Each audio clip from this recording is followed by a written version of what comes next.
May the 20th, 2024. Happy Victoria Day in Canada. It's Monday of a long weekend. I am at Joel Pearl. Time to get in the weeds. Jeremy Lambert is here, as he always is. Good morning. How are you doing, Jeremy?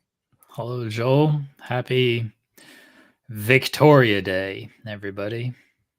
Next week I get to say Happy Memorial Day to y'all because it'll be Memorial Day.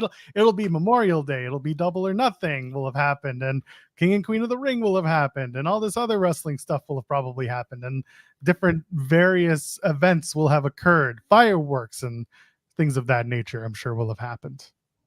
But that sounds terrible. For now, the Canadians get it a week early. Thank you. Or I'm sorry. I'm sorry feels more fitting for this.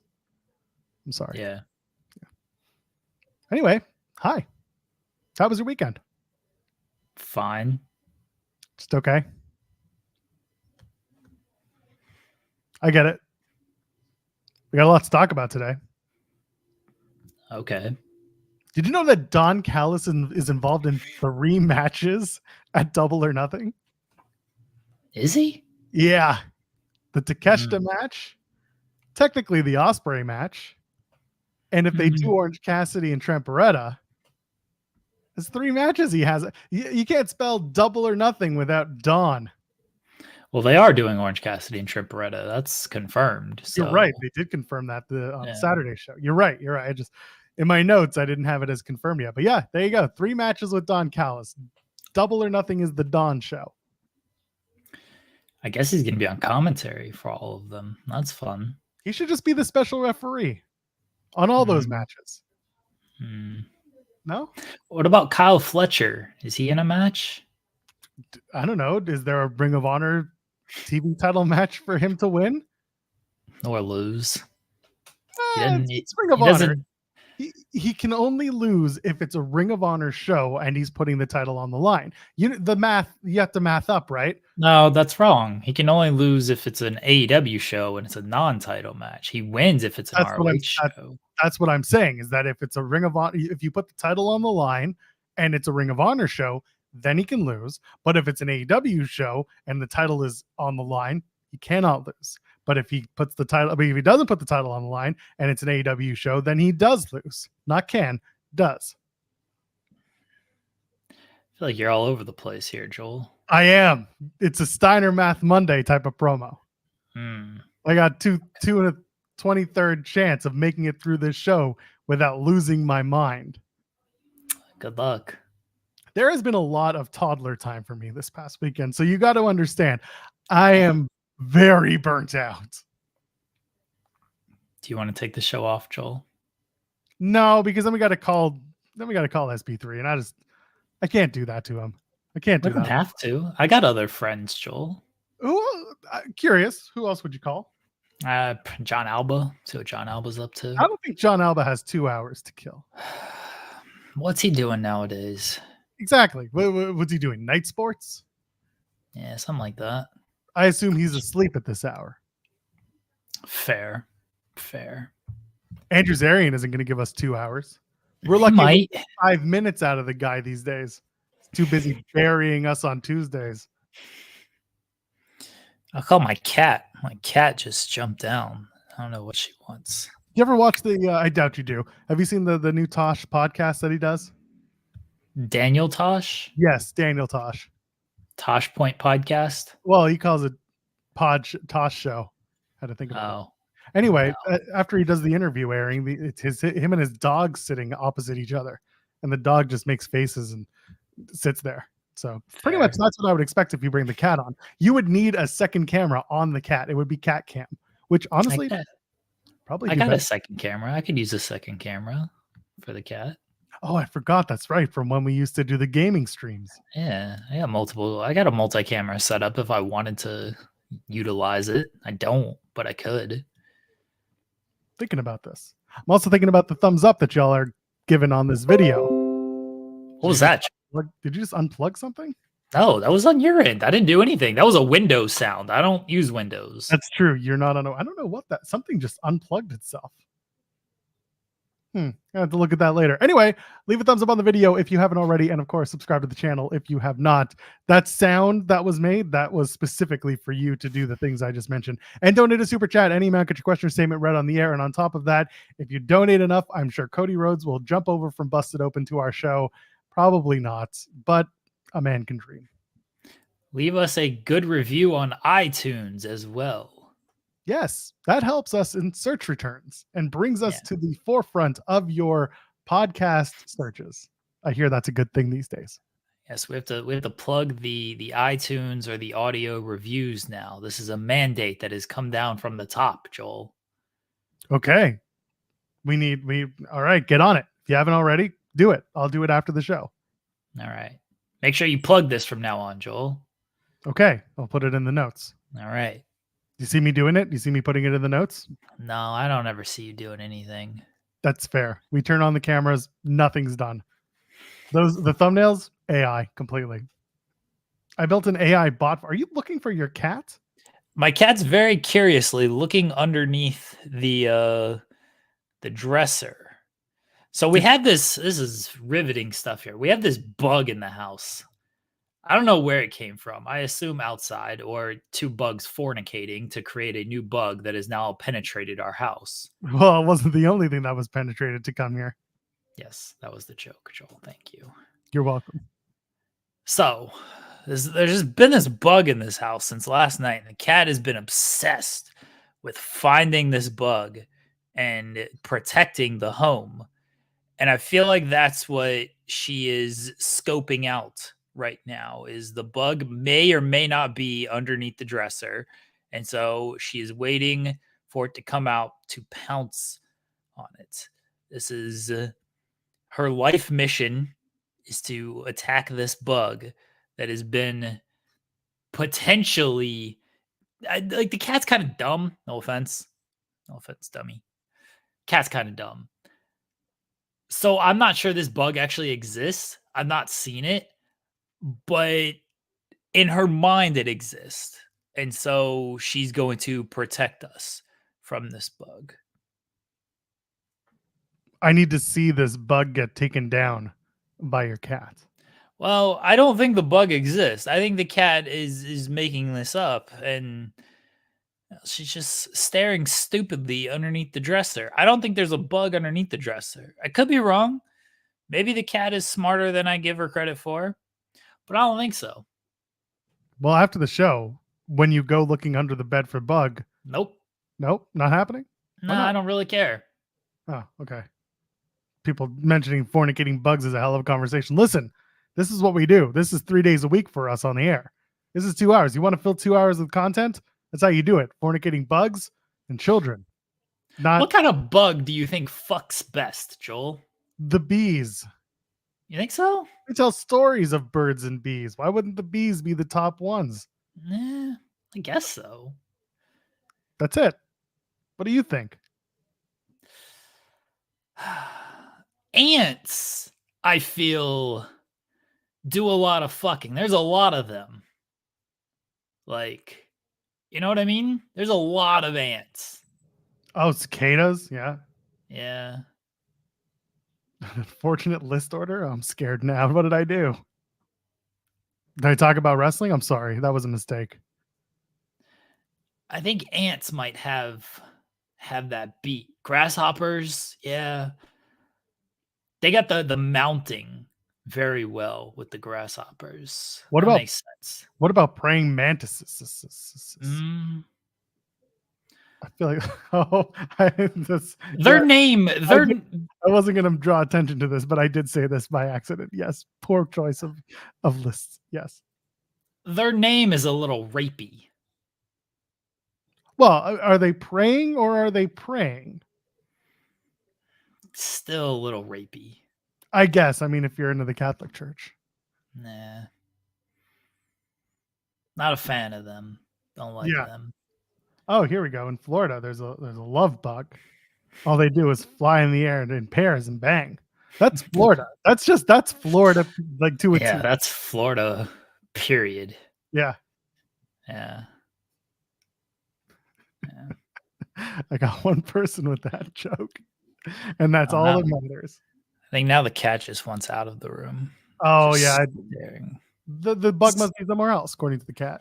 I don't think there is a bug. I think this bug is, again, a figment of the cat's imagination. Maybe the cat's just trying to let the bug out. Hmm. You know, it's summertime. People should be outside touching grass, having a good time, maybe down by the pool. Go let the bug out. Those are the dogs. You're supposed to let the dogs out.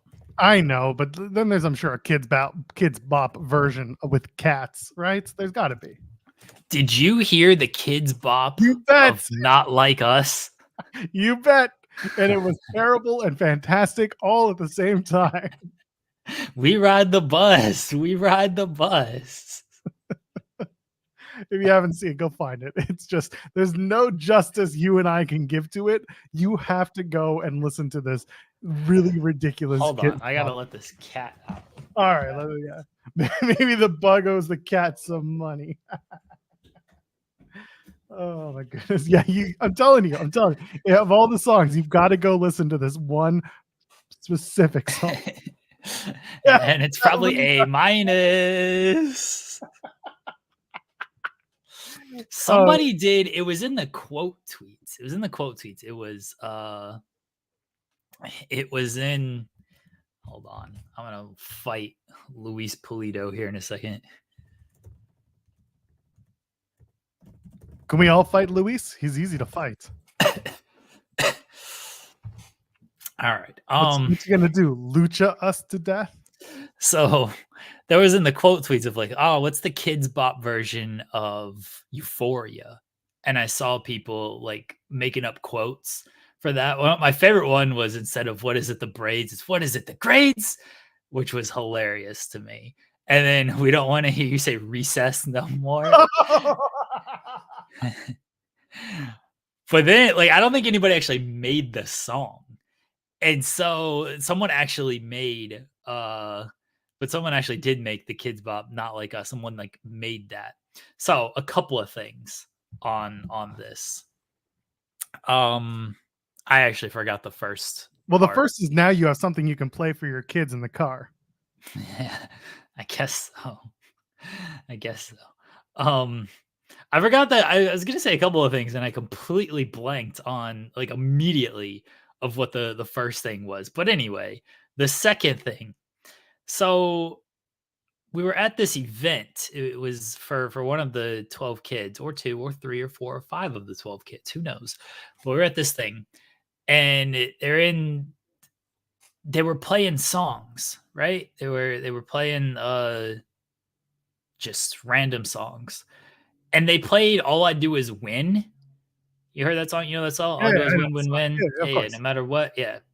But it wasn't like the actual, people. It wasn't Ludacris. It wasn't Snoop Dogg. It wasn't Rick Ross.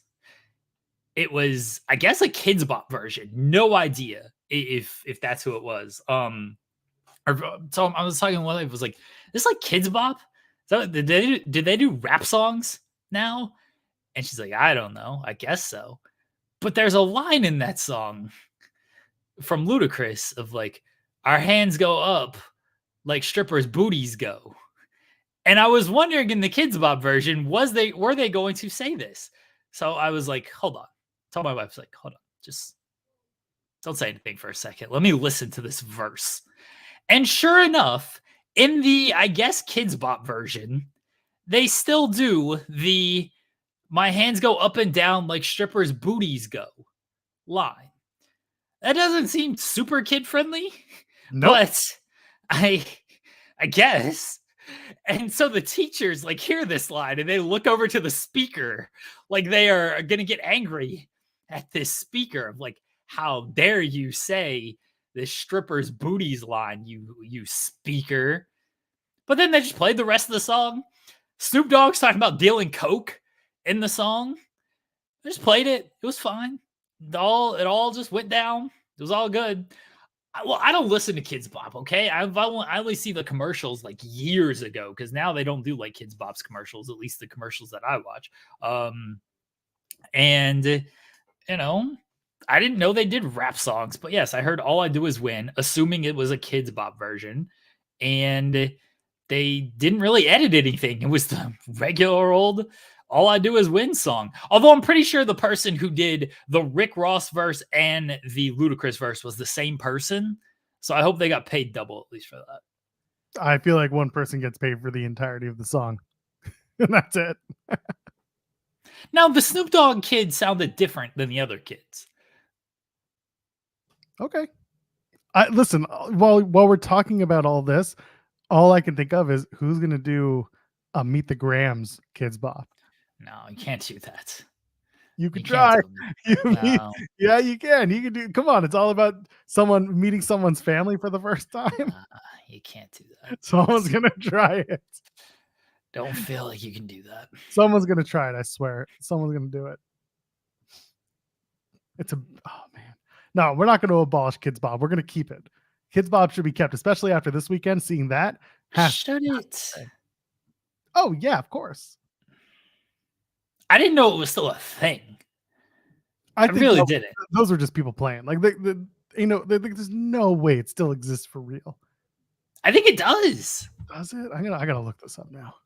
Let's listen to Kidz Bop songs, everybody. Well, no, I'm just gonna find out whether or not Kidz Bop is still releasing music. No, they are. Yeah, they are. Yeah, I see it. They did Dynamite. Wow. Dynamite. Call Me Maybe. What's like a rap song that Kidz Bop could do that I really want to listen to now? They've done live tours. I believe that. Like, of course they have. They ran, and of course it runs every summer. So like the last one was 2023. They did the Kidz Bop Never Stop live tour. It ran June 21st to September 14th. Like it goes boom straight through the summer. Parents load up the vans and just take their kids all across the Kidz Bop tour line this summer. I don't recognize like any of these songs. Like, what are these? Okay, hold on. Let two adult men with children not knowing Kidz Bop is still around truly. I said it was. Yes, Joel was the one who was like, Kidz Bop's not around. I did. And first of all, my child is 2 years old. Let's get this straight. It's not exactly running around looking for Kidz Bop tunes. I was correct in saying Kidz Bop is still around. I want to know what's a good. I don't recognize any of these songs. Okay, by the way, their last album release was 2019. They do like singles now. Probably. Because I see they did Kidz Bop. They did Texas Hold'em by Beyonce. No, it says Kidz Bop newest album, 2024. Okay. Joel, you're just. I'm looking on Wikipedia. Some of these have reached number 2 and 3 on the Kids chart. No, they've reached number 1 on the Kids chart. Some of these have reached as high as 2 and 3 on the regular US charts. On the Billboard 200. What are we doing? I'm looking at this July release date, July 12th, 2024, which obviously it's not out yet. I don't know any of these songs. I recognize Texas Hold'em because that's a Beyonce song. The rest of these songs, they don't give you, by the way, the artist. So that's not helpful. Oh, there's a WAP version of Kids. I have to listen to this. Everything about this sounds awful. And hold on. I got to listen to this. Kidz Bop. What terrible radio we're doing here. Yeah, what are we doing? This is questionable at best. Is this legit, by the way? Or was it like fan made? That's the problem. All right, I found it. Has to be fan made. Put the rolls in my mouth. That's amazing. Are there any good lyrics on this one or what? You know I like to eat 11 days a week, wings and pizza, stuff that crust with cheese. Oh no. So it's a song. Hold on. Is Wet and Gushy about eating? This can't be the real lyrics. It stands for wings and pizza instead of WAP. Oh, wings and pizza. That's fantastic. Yeah. This can't be. This is only 59 seconds. This can't be the real song. No, it can't be. Amazing. Can't be. This is amazing. Hold on. There's some doors in this house. Is it called Wet and Gushy? Hold on. There's a Kidz Bop Kids, and they did WAP, but it's about water bottles. Now bring a bucket and a mop. No, this is hold on. I've heard that song. So maybe isn't Wet and Gushy like the clean version anyway? Man, I don't know. Someone say, man, it must be getting harder and harder to be a Kidz Bop writer. Wings and pizza is amazing, honestly. People, oh, chat, you're welcome for this riveting content. First thing on a Monday morning. This is going from Don Callis to Kidz Bop. This is definitely worthwhile entertainment. We're back on Facebook, by the way. So if you're on Facebook, go ahead and leave a thumbs up. Maybe tell your friends that we're still running on Facebook.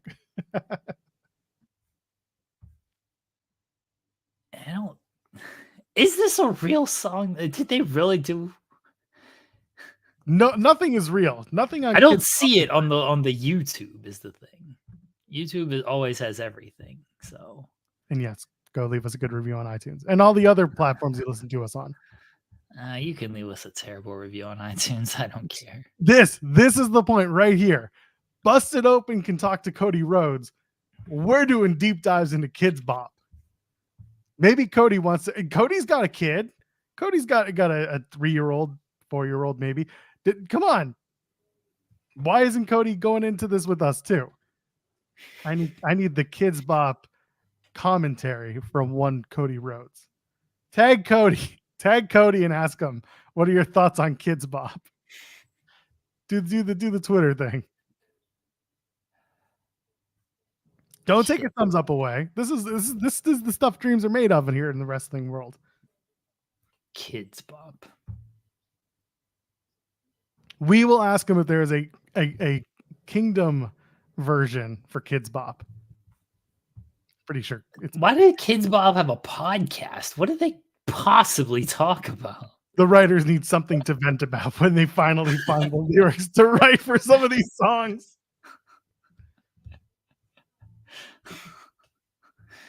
Go listen to Kidz Bop daily, everybody.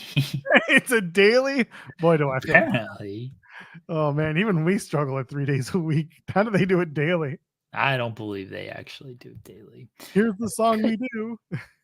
Could you imagine the Def Rebel Kidz Bop version?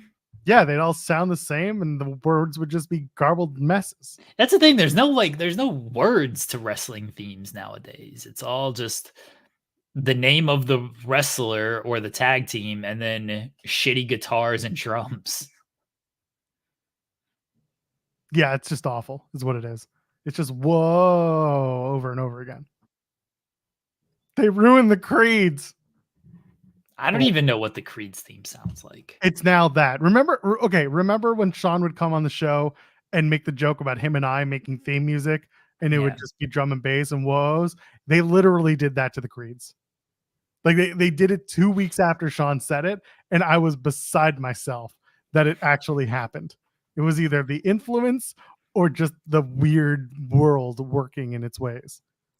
I legitimately can't tell you what any of these themes sound like. They all. I know the LA Knight theme because it goes LA Knight. And then it just sounds like the way it sounds. Yeah.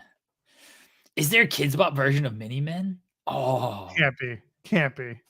That would be amazing. and it's okay. Listen, at the end of the day, yes, I'm working on a holiday, but next week Jeremy does the same. And he has to talk about more wrestling than he'll want to talk about because there will have been 2 PLEs. Well, 1 PLE and a pay-per-view. So there will be plenty to discuss next Monday. And I won't be on a long weekend. Also, like this is the most time off I've had all weekend. So here we are. I don't see a Kidz Bop version of Mini Men. That's a shame. I shame. don't think there really is. No. That's a shame. That would be amazing. Is there any Kidz Bop of 50 Cent? Probably in the club. What about in the club? There's gotta have like in the club, right? 100%. Has to be. Probably on like a 2008 release. Gotta be. No, it doesn't look like it. That's a shame. Why solo while doing voices? I hear voices in my head. I think my mom said, "Go to bed. Please go to bed. Please go to bed." Oh, they do Candy Shop. Oh, Oh my god, this is all awful.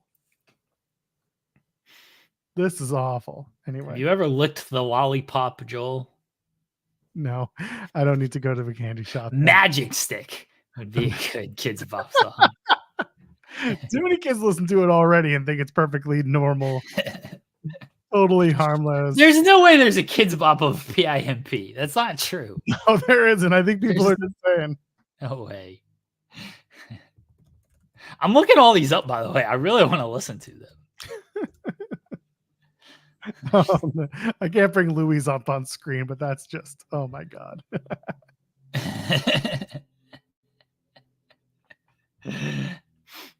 Oh, Havana. That's a friggin' song.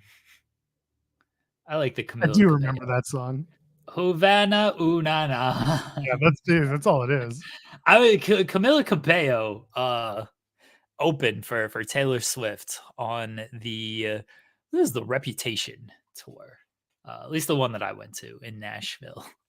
And Camila Cabello is the interacting with the crowd and everything.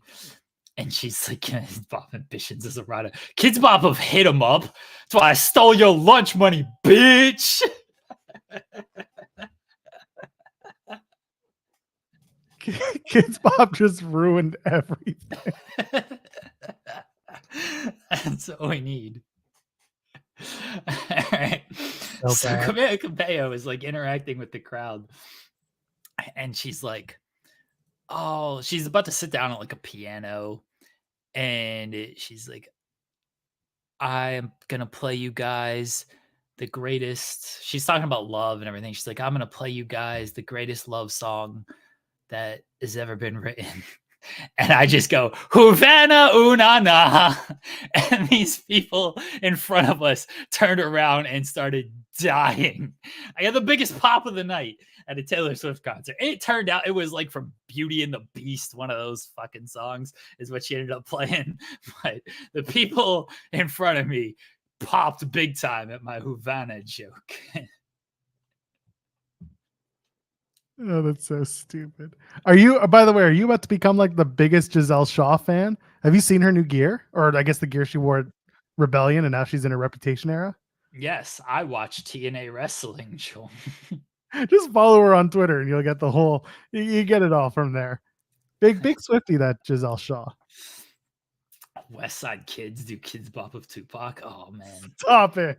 That would rule. Oh, you people are awful. I love it. Our collective ADHD is showing. It's true. I don't even have it, but here we are. My God.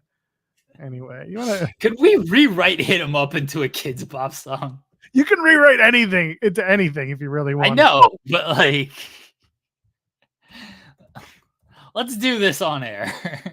No, do it tomorrow on FMC. Give them a hook, okay? Give them a hook. You don't need to talk about basketball tomorrow. You can just talk about that. Awful. Awful. Yeah, I miss Weird Al. Weird Al was great for this stuff. One of my first concerts I ever saw live. Good Lord. Break his bread. Break his bread. Stop it. Oh God, I feel like "Hit 'Em Up" doesn't need rewritten. It just works as a diss song for kids. You probably got to change the "I fucked your wife" line because that doesn't work. But yeah, maybe stole your lunch money. Anything that says "I fucked your wife," just make it "I stole your lunch money." That's like Kidz Bop credo. That's it.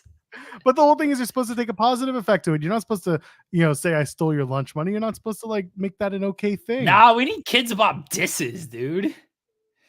Could you imagine? Yeah, I can, and it's not happening. Like 13-year-olds beefing. Probably think it's a hamburger. Anyway. Yeah, Kidz Bop doing Bodies by Drowning Pool. Let the bodies hit the pool. And it's just a summertime bop. Oh God. This is what we do now. I want Kidz Bop beef. This sounds amazing. Kidz Bop beef is what happens when the writers get upset that they didn't go number one. We need a good like Kidz Bop beef. Or when one track does better than the other. Get like the original Kidz Bop kids to just start beefing with these current kids. I'm sure. Listen, I'm sure one day a Kidz Bop expose will be released.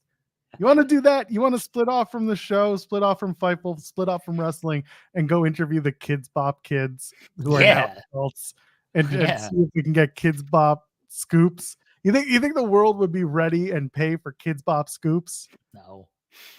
Honestly, maybe. I don't know. $7 a gander, make some good money on it. Maybe. There's so many awful things that could happen out of that. We'll be doing a Netflix documentary in no time. Anyway. Hold on. There it is. Michael saying, my kids listen to Kidz Bop. They always play Shake It Off. And they played at this event with the kids. They played the same event that had Kidz Bop. All I Do Is Win. They played Shake It Off. And like I was super excited. I was like, oh yeah, I'm gonna start, dancing here in the stands. And they cut the course off. They played no course. I'm not bullshitting you, Joel. No, I wrote a letter. Jesus. I wrote a letter to the department of whoever, to whom it may concern. Very angry that they did not play the course to Shake It Off. Said, hello, I'm a concerned parent. I attended this event. You guys were trying to get the kids in the crowd excited by playing dance music. Shake It Off came on. And the course, it was like an EDM version. It was like there was no actual shaking it off and shake it off. I filed a formal complaint with the school over this. They've not gotten back to me. I'll let everybody know. Please do. I filed a formal complaint, though. I'm sure by Friday you will receive some sort of response. If they have an AGM coming up, maybe they'll address it there and really bring it to light for you. I was very upset over this. Yes. Anyway, we should probably talk about some stuff. I know. What? Bryan Danielson. You want to talk about Bryan Danielson? He's the thumbnail. I did it just for you, buddy. He's lying, isn't he? I think. Well, let's set this up. Danielson cuts a promo on Twitter, for Twitter, and I'm just bringing up the article so I can bring up the transcription. It's long, but he basically says, "I hurt my neck real bad." And then he's talking about the Will Ospreay match, says he's got shooting pains down his arm. And I'm at home. I have to go get MRIs. I have compression of the nerves at the root at C67 and C7T1. Basically telling you everything about his neck. Says, I've got this shooting pain that's running down my arm and it won't go away. The doctor is telling me that pretty soon I'm going to have surgery. The only way I can hold out is by doing strength in my right arm, blah, blah, blah. So this is what's weird about the comments, Jeremy. He mentions this in the confines of the match that he had with Will Ospreay, where he came out, quote unquote, injured. And now he's saying that he's so injured that he needs surgery, going into Anarchy in the Arena. He's not pulling out of the match. He's doing it. Says he can't rehab anymore. He's got to fight. What do you think? You think he's doing his favorite Cody Rhodes impression? Or is he or is potentially surgery on the docket? Feels like he's selling. I think that's fair. I think he's selling as well. I would be. Are you gonna be upset, Joel? That you're upset on Friday when Darby Allin was not 100%, but he's doing this match. Danielson is out here claiming that he needs surgery, but he's doing this match. You gonna be upset at AEW? Well, first of all, I haven't been upset. I've just been more wondering we're doing here. Again, this is a question of how hurt is Bryan, and how much is story and how much is reality. Do I think that Bryan is hurting? Yeah, of course. I think all wrestlers are hurting in some way, shape, and form. Do I think he's hurting to the point where he needs surgery? I can't tell you. It sounds certainly like he's doing this as a way to promote how important this match is to him. But if it turns out that he really does need surgery and that this is, the end of his rope, then I do kind of wonder why nobody pulls the cord on this. I always do that. Again, we and I'm not going to circle back to the conversation we had on Friday because we both made good points. I think what Jeremy was saying about some of your biggest stars can play through the pain because they have been given that right by virtue of their stardom, their contract, whatever, the trust that a company or representative has in them. But I still say, well, why, medical needs to step up and still be medical as well and lay out all the precautions, or at least explain why they've chosen to allow this versus someone else who may have other issues going on that they've pulled that person.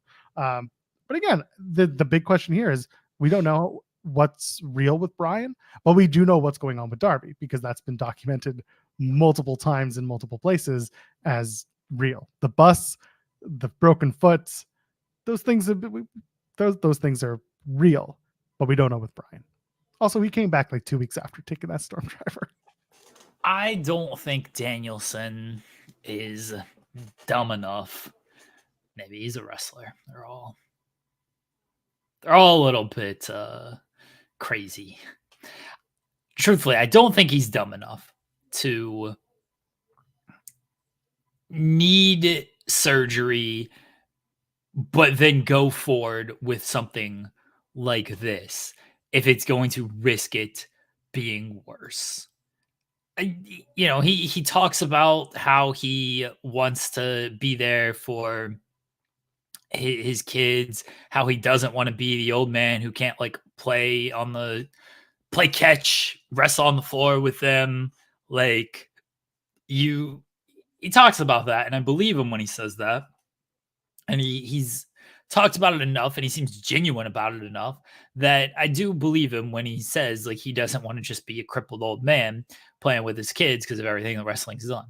So I don't believe that if he needs this surgery, is just going to be nah, let me do this very violent wrestling match to where I could make things worse and make it to where I don't have as good of a future with my kids.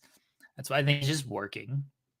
Good on him for still trying to lend some credence to that story because I questioned it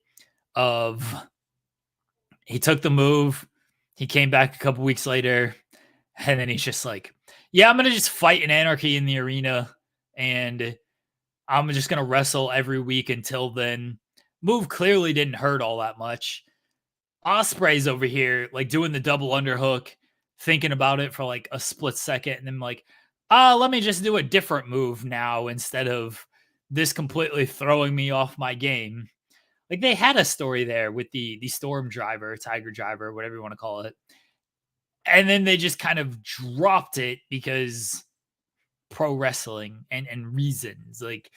There's still a little hint there. And Ospreay and Danielson are kind of trying their best with it, but they've also just ignored it by doing the things that they're doing, and Danielson coming back and competing in a very not safe match, and Ospreay just deciding, I'm just going to do another move out of the double underhook instead of the move that got me to put Danielson on the shelves. Okay, sure. So I think Danielson's selling. I think he's just trying to sell the effects of the move, trying to sell that move still means something.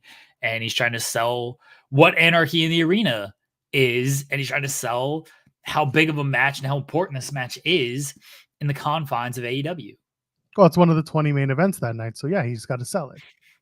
But yeah, I agree with you. Largely, I agree. I think that this is Bryan putting emphasis on the match as someone who's coming in as injured. And I'll bring up a couple of comments here that people mentioned. The first one's Why Soulable saying, going back to what we talked about last week, there's one thing about working hurt and another one working injured. And this is this is the larger conversation. If it's Bryan working hurt, well, that's typical. That's Bryan all the time. That's wrestlers all the time. If it's working injured, something that's already been diagnosed, maybe has been operated on or anything like that, then to me, the healing process deserves the most attention and the most time. Darby's case, that's what we were in the middle of. So that's why I'm a little like, what do you know? That's where the confusion is. But again, if Bryan's selling, then this entire conversation's moot.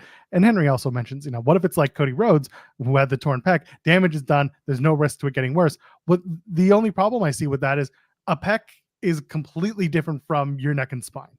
Those are just categorically different injuries that require different levels of care and different qualities of care. So if, for example, Bryan is telling the truth and he's wrestling on a neck and spine that needs immediate attention, that's immediate need. You can't, like, that can get worse, because if it's real and he does say he needs surgery, then one bad drop and you're not walking anymore. Whereas a pec, one bad drop, I'm getting it reattached anyway. It's kind of, I know it's apples and oranges, but it is in this case in terms of how the injuries kind of relate to each other or don't relate in this case. So, I think it's worth bringing that up. Yeah, I agree with you. I don't know. When it comes to the pec, obviously Cody felt it was fine to where it wasn't going to get any worse. It was torn. So it's like, all right, it's already off. Can't get any worse than it is. Let's go forward with it. If you need surgery on your neck and your spine, it does feel like that's something that can get worse if you continue to take bumps on it. So, yeah, I think it's a different case scenario because we're dealing with different body parts here. I'm under the impression, like you are, this is Bryan doing what he does best, and that's selling the match, selling his own body, because this is what Bryan's been doing ever since he got back. This was like, even when he came back to WWE, this has always been the I could be gone tomorrow again. This has always been his fight for your dreams and they'll fight for you. Well, his dream right now is to continue wrestling despite having had to have left wrestling. So for him to come back, like, this is a big deal for him. And any chance that it feels like you can tell a story about wrestling being taken away from him, then he's going to tell that story. And every big match that he has recently, it's become a thing where an injury is part of the storytelling. The matches with Okada was the same thing. I'm kind of really got injured, but there's always, like, if it's not an eye patch, then it's his back. If it's not his back, then it's his pec. Like, there's always something with Bryan Danielson. I said this after the Ospreay match. Is Danielson still is one of the last true sellers in the sport, because there is so little selling. And I'm not like being like, oh, look, there's no selling. Everybody's just no selling everything. It's just the way the sport has gone of bounce back, fighting spirit, bounce back after a big move. And then, maybe you'll sell it 30 seconds later or whatever. The Danielson, because that's just the way the sport has evolved, Danielson has to essentially go to the extreme to sell stuff. And this is the extreme. That's why the extreme for Ospreay and the Stormbreaker, which again, if you rewatch that looked way safer than when Kenny took it. Kenny actually looked like he landed on the damn top of his head. Danielson looked like he just landed regularly on his shoulder blades and seemed fine. But he feels he has to go to the extreme to sell stuff because that's just the way things have gone. No move is really sold nowadays. Everything just is, you bounce right back up from it and you fight on. So Danielson feels, all right, to prove that this move sucks, I got to be taken out in a neck brace. I got to shake violently. I got to be attended to by officials. And now, to prove this move sucks, I got to say that I need surgery and I'm super injured. And this is going to, cost me a year off my career. So I think Danielson is just going to the extreme here. Do you think that on Wednesday, there's a possibility that the Elite try to take him out of the match? Man, I don't think you can do back to back like injury pools like this. Eddie was real. So, all right, I get it. If Danielson's real, then I guess you have to because he shouldn't be competing in the match. But it looks very, I don't know, suspect. It's not like a bait and switch. You haven't, you know, you've advertised it for the show. But if you didn't know Eddie was going to get injured at Resurgence. Maybe you did know Danielson was to this extent. But regardless, like it feels tough to take Eddie out. They got a good replacement in Darby. Then you're going to take Danielson out. Who's your replacement? Garcia? Claudio. Mm, We're back to this again. yeah. I don't see a reason to pull Bryan. Again, the rest of the promo is him saying, I'm going to spit in your faces. You don't want to work Saturdays, but I'm better than you. Essentially, I'm paraphrasing for the most part. But the way that he's put it up is, I'm standing up to the elite. I'm standing up for AEW. Anarchy in the arena. Come for a fight. I don't respect you anymore. It really feels like they're not going to pull him. If they do, kind of question the motive of doing that. Again, if it turns out that it's serious and he really does need the surgery, then you and I are going to sit here on Friday and be like, oh, okay. But as of right now, I'm willing to just say Bryan's selling. He's selling the match. He's selling the neck. He's doing everything that he needs to do to make this a plucky underdog babyface team that are going after the elite, who have run roughshod ever since they took out Tony Khan. Like, this is, again, a good build, a good sell. There's just nobody else. You can't pull the guy. You can't pull Bryan. Team AEW being plucky underdog team. You got to pick something. You got to pick something for them to be, because the other side have taken out the people that they've come up to. But this is where the dynamics are a little iffy for me, because I don't buy Team AEW as a plucky underdog team. And I don't think they really are, truthfully. They're just a team fighting the authority. And the elite is obviously the authority, but it's tough to say plucky underdog when Christopher Daniels just backs down the Young Bucks like they're nothing.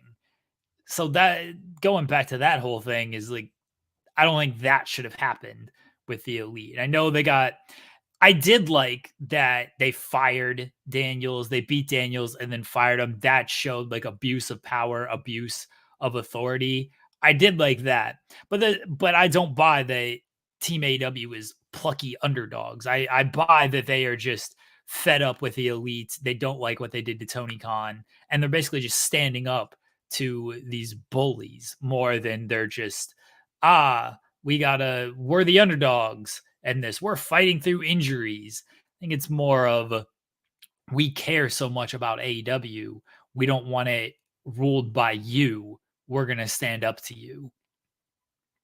This is the Team Ziggler Survivor Series all over again, is what you're saying. Is it? No. I'm just thinking about it. You're thinking plucky underdogs. It shouldn't have to be plucky underdogs. It's a stand up for AEW. There you go. I'm looking forward to the match. Again, if this is just Bryan selling, great. Let's do it. I don't want them to pull him on Wednesday. Maybe tease it. Have them beat down so bad that by Saturday night, they're like, we don't know. We're going to find out the status of Bryan Danielson going into Sunday. But other than that, I don't think you need to pull him from the match. I just think you need to maybe tell the story of, oh yeah, we saw what you said on Saturday on your digital whatever. You need surgery, so we're just sending you to surgery a little earlier than planned, and then maybe have it play out like, well, he won't hear, and then Saturday it drops. He's going to be there, no problems. He's back. Make it his gas can moment, which typically happens in the match. But I'm saying do it a little bit early to add some heat to the feud. I don't know what you think. I do like the idea of the Bucks being like, hey, you said you need surgery. We can't clear you for this. And then putting some heat on them for that. But then Danielson still, like, I know Tony's working remotely right now. Tony Khan can't make a decision remotely that Bryan Danielson can be in the match. Like, he can't do that. Feels like he can. It does. I don't know how they do it or if they do it. I'm just thinking of ways for them to kind of capitalize on that promo from the heel side, other than, you know, just taking him out, because I don't think he needs replacing. I think they just need to continue the story that Bryan is hurt and we're going to exploit that. Or maybe the entire match is them exploiting that. But then you also have Darby Allin coming in being like, I'm not 100%. So who are you going to exploit from the injured side of the match? It's very strange. That's the one thing about this match where it's just like, how do you, it's a plunder match. I get it. It's a walk and brawl. Anarchy in the Arena is a walk and brawl match. I'm wondering how it plays out from a storytelling standpoint, from a wrestling psychology. Maybe there is no wrestling psychology here. How does it look when you have two guys on the babyface team with similar issues in that they are injured and shouldn't be there, and now they're basically both going to get taken down the same way? It's interesting. It's weird. I mean, I think whoever on the heel side, the elite side, they just beat these guys up. And I don't want to dismiss the injuries, but Darby ain't going to slow down just because he's not 100%. Darby's going to do dumb stuff to himself to basically injure himself. Like, I truly don't think it changes a whole lot. Maybe it should. Maybe the injury should be capitalized on a little bit more, but because the match is the match, they're just going to do it as a normal Anarchy in the Arena match. There's not going to be any limb work or anything like that. Like, I do think it'd be smart if one of the Bucks hit Darby in the foot with a chair or something like that to try to sell it. And maybe they'll do something like that, but Darby's going to take the risk he's going to take regardless in this thing. I don't think the injuries are going to play as big of a factor in this thing than we're like honestly even talking about. Darby said this is an off-air promo. Danielson's saying this in a digital exclusive. Should you utilize that stuff? Yeah, probably. But because it is a plunder Anarchy in the Arena match, I just don't think they're going to play truly a big deal in it.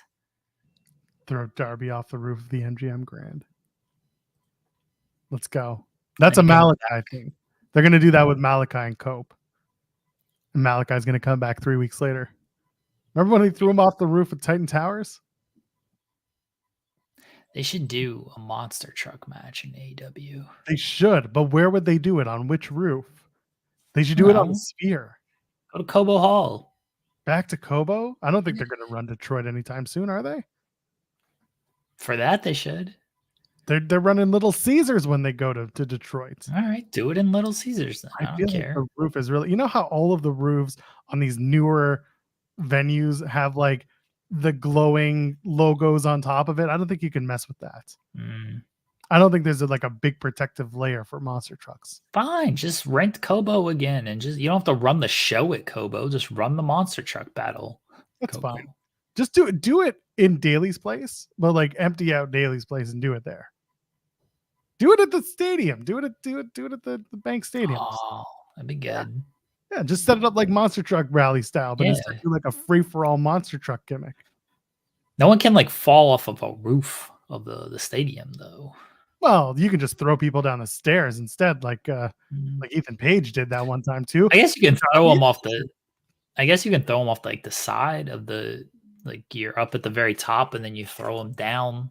Go to the scoreboard. Remember when they did the Jericho, the Inner Circle came down, they rappelled down, and Jake Hager was scared shitless, but did it anyway, even though he thought that his thing wasn't going to work. Wasn't that the story? I think Hager was scared. I think the story was Hager was scared shitless. Okay. Someone will find it. It's somewhere. I think you're right. Yeah, I think you're right. Yeah, we wrote about it at one point on the website. It was probably one of the Jericho podcasts. Anyway, I'm curious as to how this all comes together. It just became it was a big point of conversation this weekend, the Danielson promo, because Danielson's good at his job. That's how I feel about it.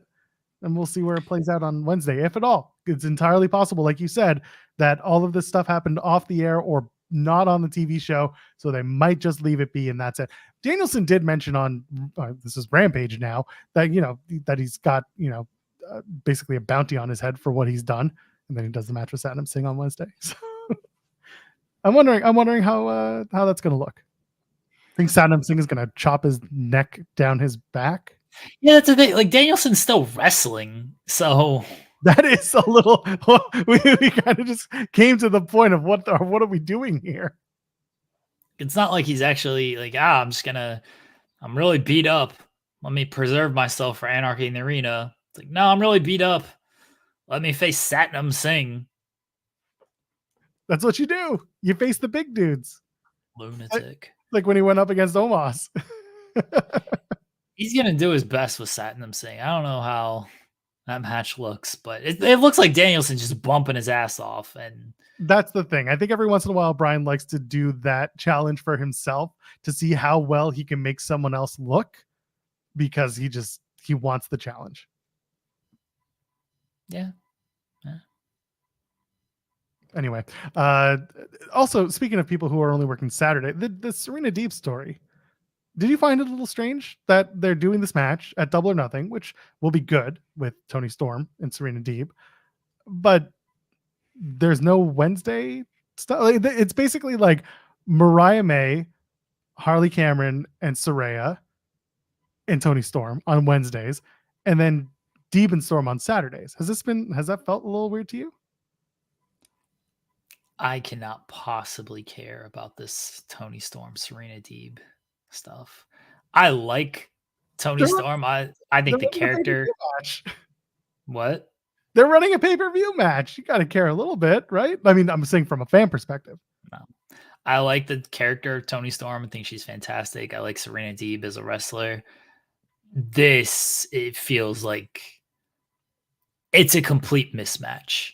And I mean this match as far as like stylistically, because what Serena brings to the table is very much what Deonna brought to the table. And I think Deonna does it at a better level than Serena from a character standpoint. That's not really a knock on Serena. She's been off television for so long with dealing with real stuff.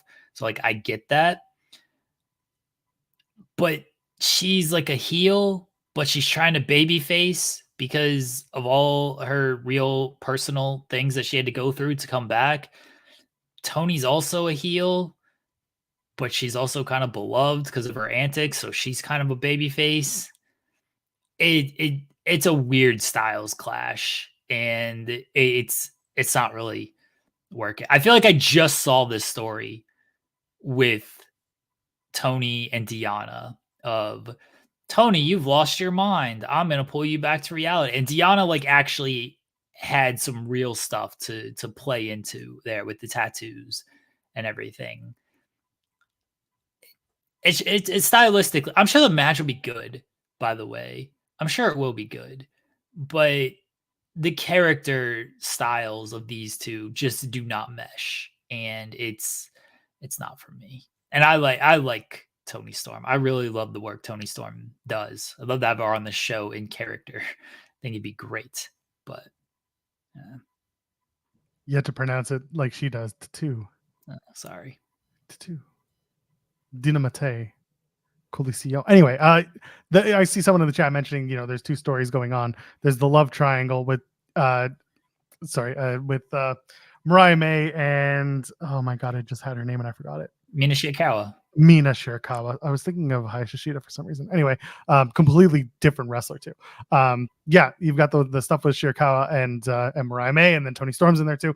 And then you've also got the Deeb and Storm thing. So like, it's this weird intersection where it's like, I'm glad that they're trying to do these stories, but I don't know why all these stories are suddenly existing all at the same time.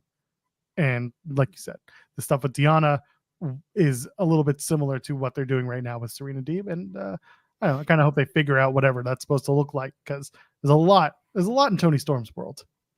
I feel like it all just ends it all in with the Mariah May match. Does it feel that way?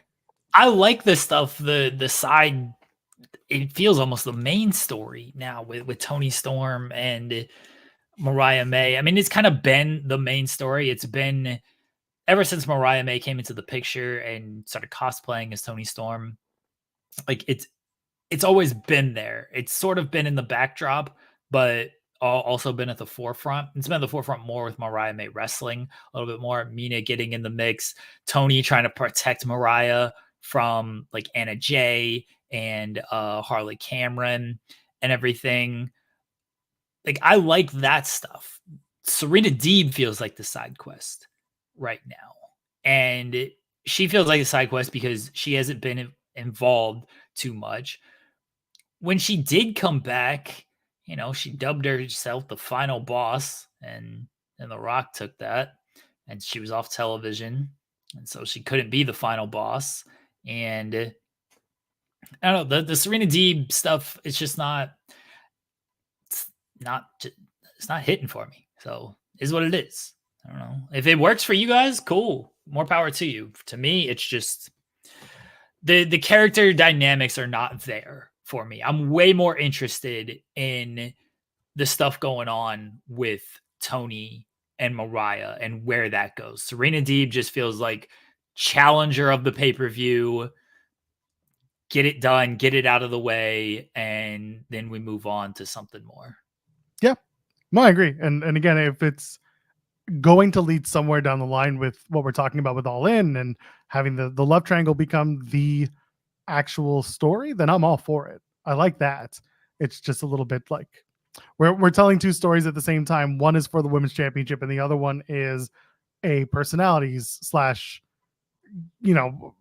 it's personality story. I think this is where AEW, I don't want to say gets in trouble, but this is where I think they could actually scale back in terms of, I do think having now, almost monthly pay-per-views, it does get a little in trouble in that I thought the Deonna Purrazzo feud was good. I thought the Thunder Rosa feud was good. There were legit stories there to tell. But now you have another pay-per-view a month later, and it's like, okay, who's going to be the challenger this month? And they're just like, Serena Deeb is now the challenger of the month. Okay. The story doesn't live up to the last two stories. You're doing the other stuff on the side. And this is where I feel you get in trouble of they feel they have to get all these titles featured on television. And they got a million of these titles. So it's like, we got to have all these titles, not on television, on pay-per-view, sorry. They feel they got to get every champion has to be in a title match on pay-per-view.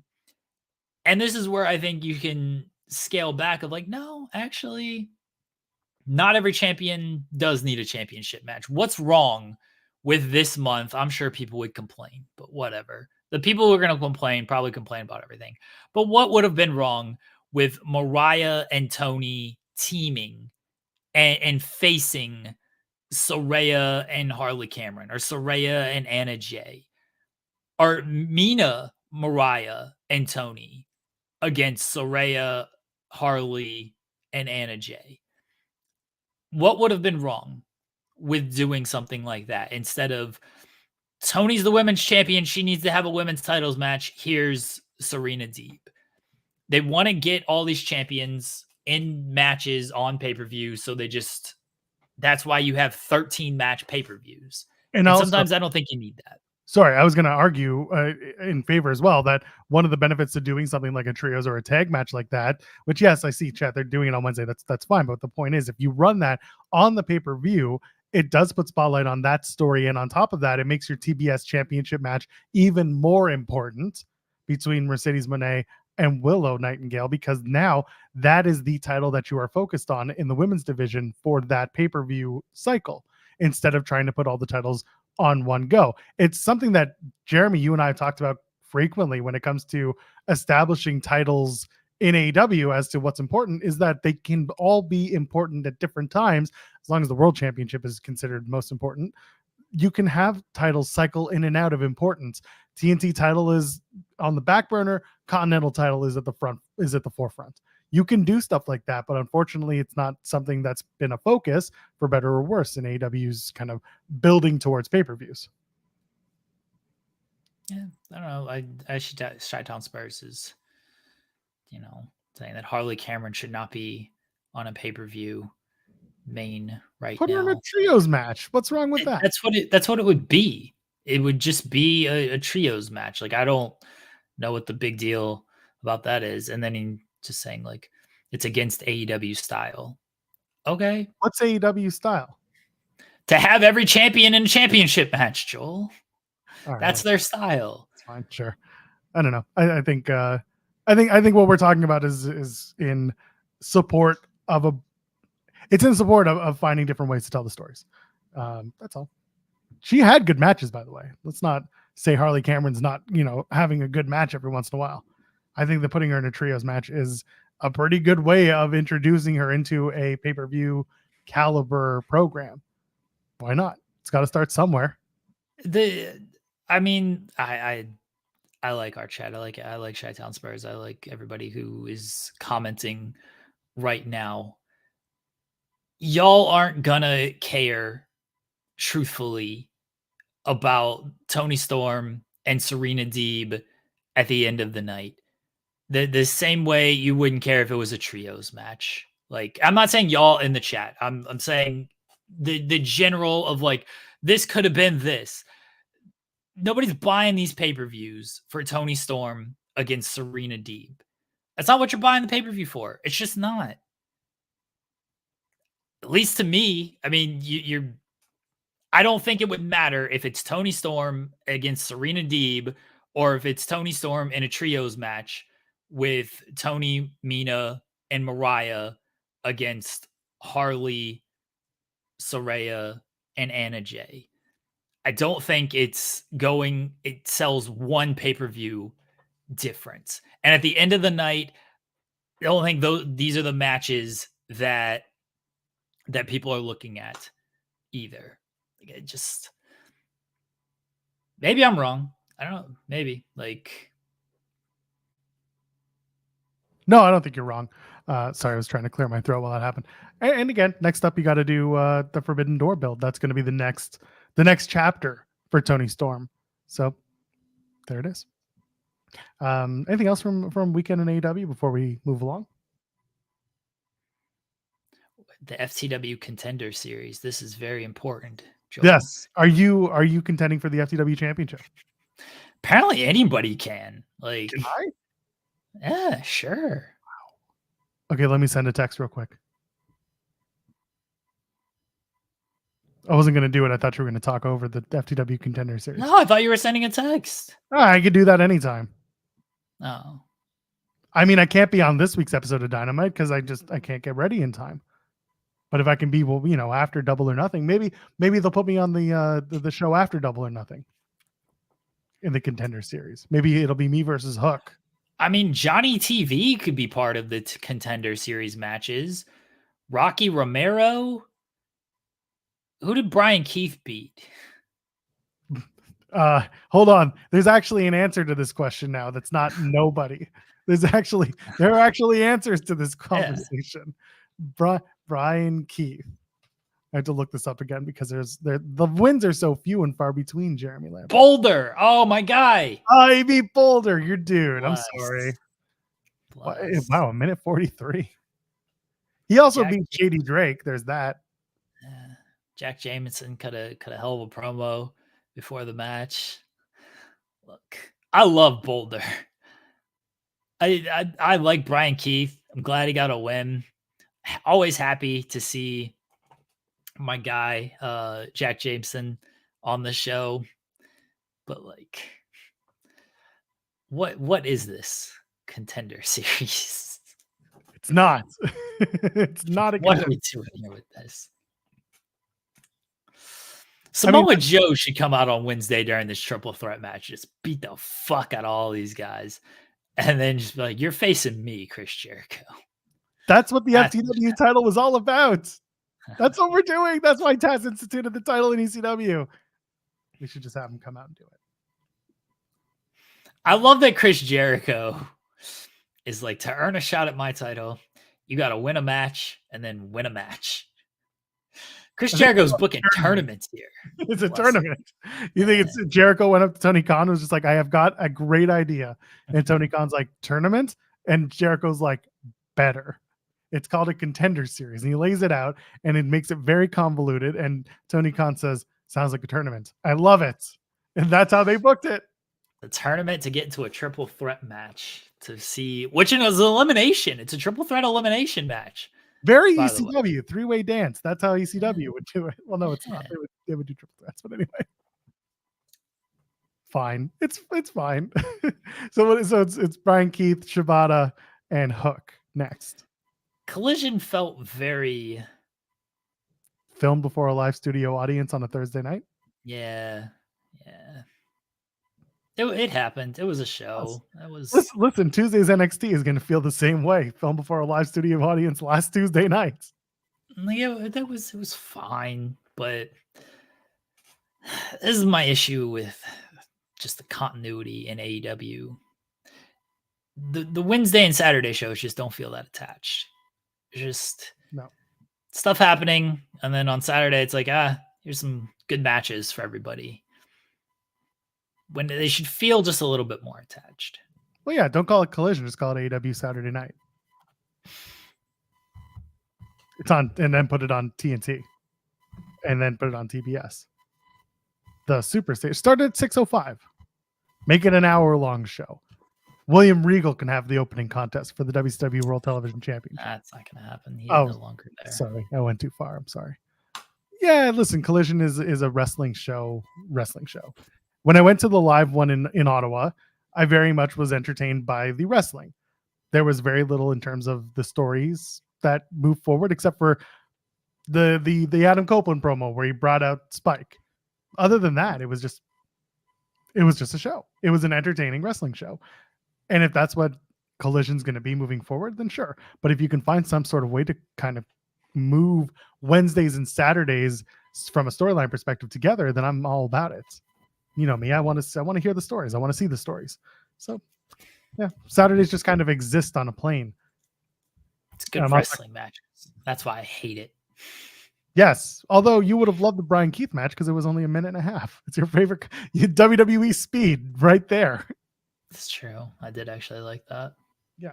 And like Why Soulable saying, I always thought that the vision for Collision should be their new standard. It was going to be the wrestling show, which like that's fine. Inevitably, though, your wrestling show needs some sort of story to make the matches matter a little bit more. And if they can continue from Wednesday, that where you start telling a story in a promo, sure, whatever, challenge them to a match on Saturday, then things at least have some sort of continuity. Like have a wrestling show, that's fine.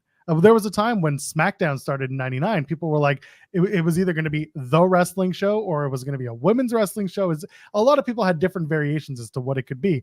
And it's okay. You can make those identities work, but you also have to have some semblance of storytelling because at its core, professional wrestling as it is today is viewed as a storytelling driven entertainment, wrestling, sport, whatever you want to call it. So yeah, if it's Saturday night, we got to fight. Maybe tell a little story too. That's the lyric of the song. I mean, this show on Saturday was headlined by Danielson, which is great, and FTR against three dudes who never win. And surprise, surprise, the three dudes who never win lost. And then they tried to get heat on them by attacking them after the match. And then Daniel Garcia, who is allegedly still, with FTR, made the save. It's like, okay, cool. Shout out to Lance Archer, who whenever I see him on AWTV, I think, oh, is there a Battle of the Belts coming up? Lance Archer is great, but like, he is great. I'm not shitting on Lance Archer. I'm just saying his AEW presentation to me has always been, oh, there's a Battle of the Belts coming and they need a challenger. There was a time where that's all it was. Great wrestler though. Go watch his stuff in New Japan has been fantastic. Stuff he did with Alex Zane. God dang, let's go. Anyway. Yeah. Let's do that. Yeah. Do an hour and a half of spelling bees and scooter races with wrestlers. And then 30 minutes of wrestling. I'm all for that, actually. Yeah. I'm going to text Will Washington after the show. Will. Saturdays, I have an idea. I'm going to get myself a job. Anyway, speaking of getting yourself a job, Jade Cargill lost. Finally happened. Yeah. Qualification. She's out of the running. No longer the queen of the ring that some people thought she would be. Tiffany Stratton also out. Queen of the ring looking like it's going to be... I can't I can't believe they had Tiffany Stratton compete in a handicap match against Bianca Belair. That wasn't very fair. Yes, kicked her right in the baby. Shout out to Tez, by the way. Tez and Dawkins, for that matter. Tez just updating his IG all day with 3, 4, 5, 6, 7. I want to know how this started. There was someone posted something. Like, it was Tez, No, right? Did the update? I know it started because Tez changed his profile from father of 2 to father of 3, and then things took off from there. I want to know, like, why did Tez do that in the first? Did he just decide, like, was it a typo? Was it he just screwed up? Something happened? Or did he make the conscious decision of, you know what? I'm going to fuck with everybody today? Because if it's that, I respect it. I respect if he's just like, you know what? I'm just going to screw with everybody. I'm going to change father to 3. See what happens. And then everybody went with it. If that's the truth, bless him. I appreciate that from Montez Ford. Otherwise, I just want to know how we got to that point. Like, why was it changed? And then, of course, Dawkins had a lot of fun with it, and then Tez had a lot of fun with it. But it started because it got changed. And I just want to know why or how it got changed. I think maybe one of Tez's 28 kids took his phone and updated it, and then he realized that it was wrong and he had to fix it. We've all been there. I mean, I haven't, because I don't let my kid near my phone, but other people have that. Adrian Hernandez, just shout out to him. His kid took his phone and tweeted out something on a very important conversation that Cam Hawkins was having, and that was the kid's first tweet. Stuff like that happens all the time. It could have been possible. There's also, this is my favorite kind of explanation for a lot of this stuff. Wrestlers, celebrities, people, influencers, people with high follower counts. I think often they kind of look at each other and they say, hey, you want to see some fucked up shit? And then their friend turns to them and be like, yeah, what are you thinking? Like, I'm going to do one little innocuous thing and the world is going to turn on its head. Watch this. And I'm almost positive that shit like that happens more frequently than you think. That someone's like, I'm just going to tweet this out. Watch people take it completely the wrong way. And they do it, and that's what happened. Here, maybe they were bored looking for something to do. And that's, next thing you know, Bianca's pregnant. But she's not. But maybe she is. But she's not. I fully believe Montez Ford would just wanted to screw with people. And he decided to do that. I fully believe it. Yeah. He ain't got nothing else going on. Why not? I just want to know the truth, though. Like, this is my explanation as well. I think Montez just wants to screw with people. But I don't know this for certain. I don't know that's what he was thinking. It could be a kid took it. I thought, truthfully, of like he was screwing around in a father of 2, now father of 3. Like, he is the father of a wrestler that he's beaten a lot. But Montez doesn't really win a bunch of matches. So I don't know how that would quite work. Like, I thought he was like making a joke like that of like, this is my son. I got to son this kid type of thing. I thought it might be something like that. And he was joking. And then, of course, people took it the way they took it. But I just want to know the truth. That's all. Let's get Montez Ford on the show. This is the only question I want to ask. I was going to ask if Tez does Money in the Bank press, I will ask the question. Granted, they're not going to be around for a while. Like, we're still 2 months away from Toronto, but still, if we can do this, I will have that conversation. Tez, what were you thinking? What happened? And I'll get to the bottom of this. I'm sure Sean's going to ask. Who am I kidding? Like before then. Anyway, so Jade got the DQ. She's out. What do we think about that? Are we just letting it go? I'm fine with it. I wanted her to lose, but I guess this is how they wanted to protect her. Yeah, it makes sense of how this is how they're going to protect her. It's technically a loss. Now, when she does get pinned for the first time, it'll still feel like a big deal. So I was fine with it. Yeah, when it happened, I was like, it got a "this is bullshit" chant. You never want to hear that chant. So I don't think it worked for the crowd. Again, anytime you get a bullshit chant, probably says that wasn't a great idea. But I understood why they went with the idea instead of just having her lose, because God forbid you do any of that. So I got it. It didn't excite me one way or another. I understood it though. Let her lose. Let her lose the match. It's okay. I don't hate, I should say, that this all came because someone messed with their family. You know, they're doing this very babyface trope where someone goes after someone's family and they're like, no, don't go after my family. And then she gets angry and, you know, hits Nia Jax. Her facial expressions didn't really tell that story, but that seemed to be the story that they were telling was, don't mess with my family and I won't mess with you, or this is fine, don't take it personal. And if that's what they're doing with Jade, sure. I would like to see her just take an L, just lose. It's okay. But instead, they have her lose to Nia Jax via DQ. Nia Jax continues on. She's going to take on Bianca Belair. Is it Bianca versus Lyra Valkyria, or is it Nia Jax versus Io Sky? What's the other side of this bracket? Now things have changed. Are we sure it's Nia Jax? Who else could it be? It could be Bianca. Yes, it could be Bianca. What do you mean, who else could Well, it be? It could literally be the person she's facing on Friday. That's what I asked. I said, is it going to be Bianca? Is it going to be Nia? Is it going to be Lyra? Is it going to be Io? What's the matchup? I do think it's going to be Nia. Lyra's my other pick here. They're telling the story with the knee with Bianca. So they kind of give themselves an out on why Bianca loses, is the knee injury. Nia would be the person to exploit that and have it make some sense. I think Queen Nia is where they want to go because it gets some heat on Nia. It gives her an accolade to brag about and everything. Lyra is the one where I'm like, maybe she beats Nia in the finals and they kind of just go full bore and trying to make her on the main roster. She's obviously a former NXT Women's Champion. She hasn't went over Becky Lynch, but main roster wise, she hasn't done anything. So maybe they try to really make her on the main roster by having her beat Nia in the finals. I mean, if she beats Io,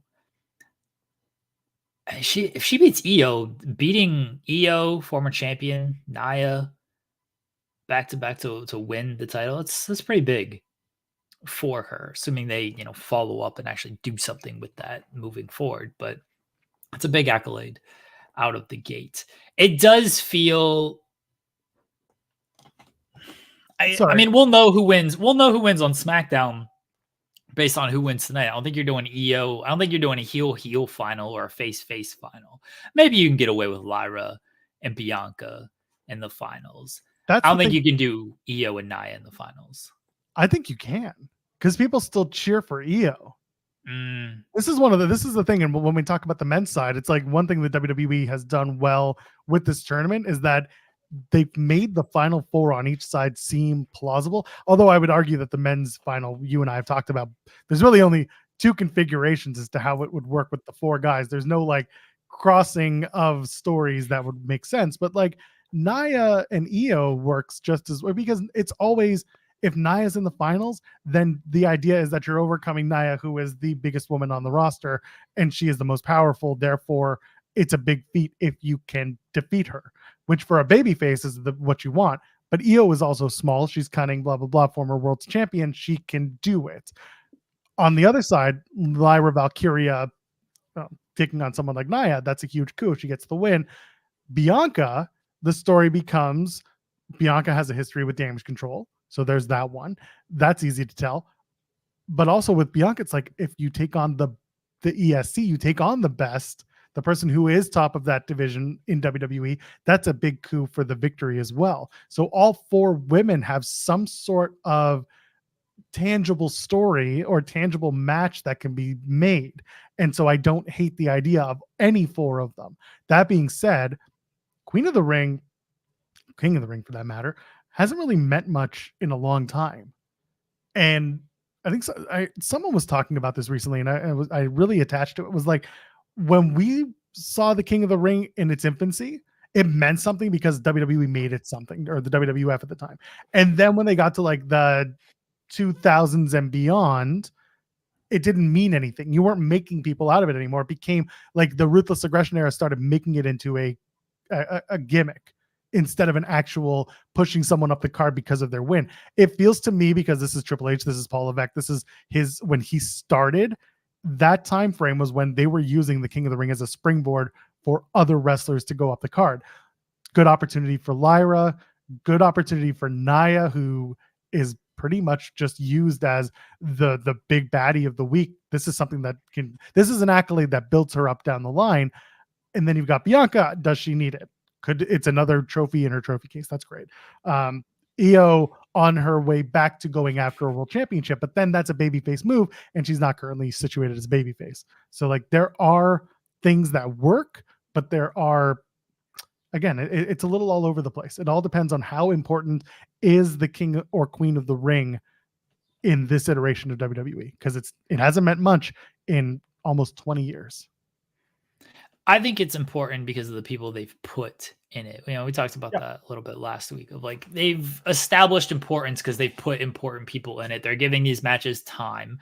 They're telling some stories in the confines of the match as well. I think on the women's side, Io's the least likely winner. I would not do an Io Nia final.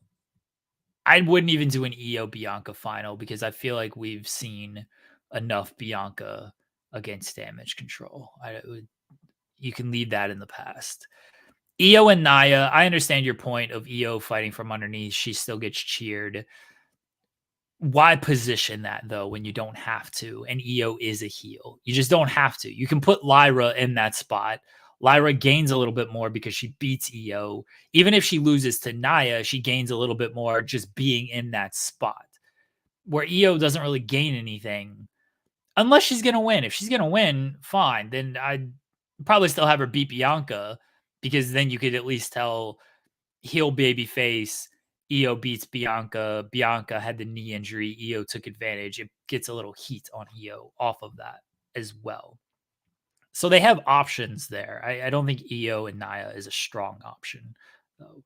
The men's side, we're both pretty sold on the idea that it's either going to be Jay and Tama or Randy and Gunther. I said Randy and Gunther from the start. I'm still pretty sold on that idea, but I would find it hilarious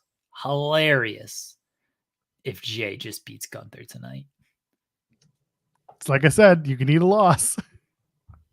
I don't think it's gonna happen. What if Tama Tonga makes it to the final, and then we get his feral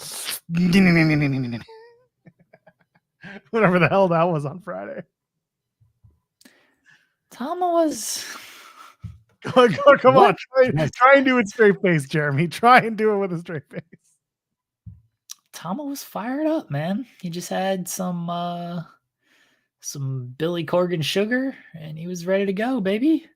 Pixie sticks all over him. Yeah. On the men's side, Gunther and Randy Orton. Sorry, it looks like on the men's side the finals could be either Gunther and Rander, or Tama Tonga Jey Uso. I said Gunty. We'll call him Gunty from now on.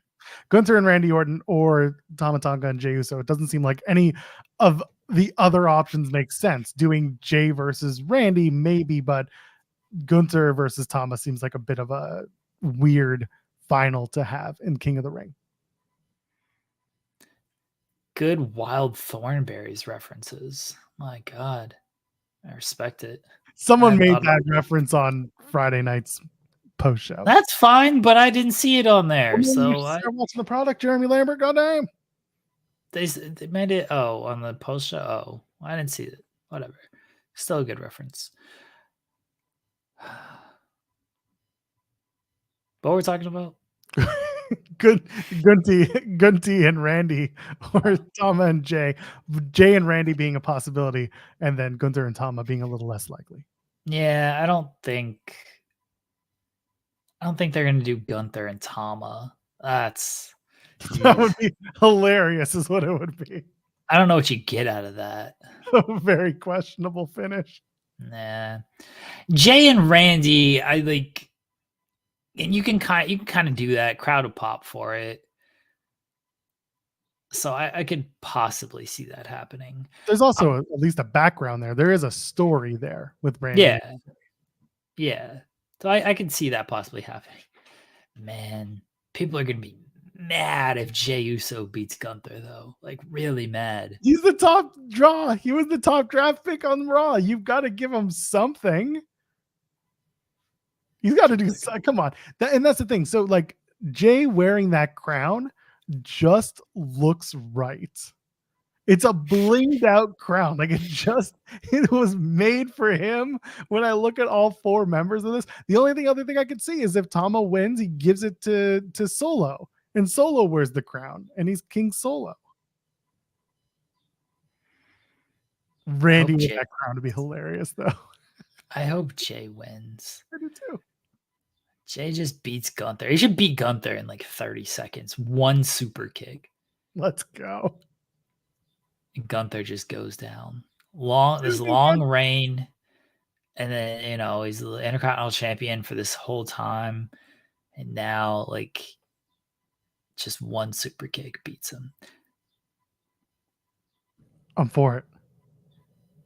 He should match. Not only... What?